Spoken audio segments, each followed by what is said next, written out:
بسم اللہ الرحمن الرحیم۔ ایک صحابی کی وفات کا واقعہ۔ ایک صحابی کی بیگم نے پیغام بھیجا، یا رسول اللہ صلی اللہ علیہ وآلہ وسلم، میرا خاوند مرنے کے قریب ہے لیکن کلمہ نہیں پڑھ رہا۔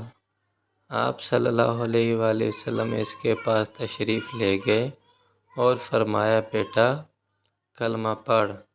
پڑھوانے والے اللہ کا نبی صلی اللہ علیہ وآلہ وسلم، پڑھنے والا صحابی۔ کہا، جی کلمہ نہیں پڑھا جا رہا۔ آپ صلی اللہ علیہ وآلہ وسلم نے فرمایا، کیا ہوا؟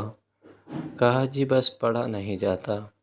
آپ صلی اللہ علیہ وآلہ وسلم نے فرمایا، اس کے والدین میں کون زندہ ہے؟ کہا، جی ماں زندہ ہے۔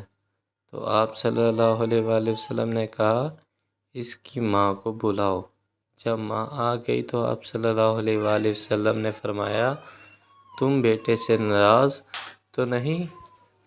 کہا، جی یا رسول اللہ صلی اللہ علیہ وسلم، میں ناراض ہوں۔ فرمایا، کیا ناراضگی ہے؟ کہا، یا رسول اللہ صلی اللہ علیہ وآلہ وسلم، مجھے اس کے دین کا کوئی گلہ نہیں ہے، بہت نیک بچہ ہے، راتوں کو اٹھ کے تہجد پڑھتا ہے، نفلوں میں کھڑے ہو کے قرآن پڑھتا ہے اور دن میں روزے رکھتا ہے، لیکن بس مجھ سے جب بولتا ہے تو بدتمیز ہو کے بولتا ہے۔ اس کا یہ عمل میرا دل چیر کے رکھ دیتا ہے۔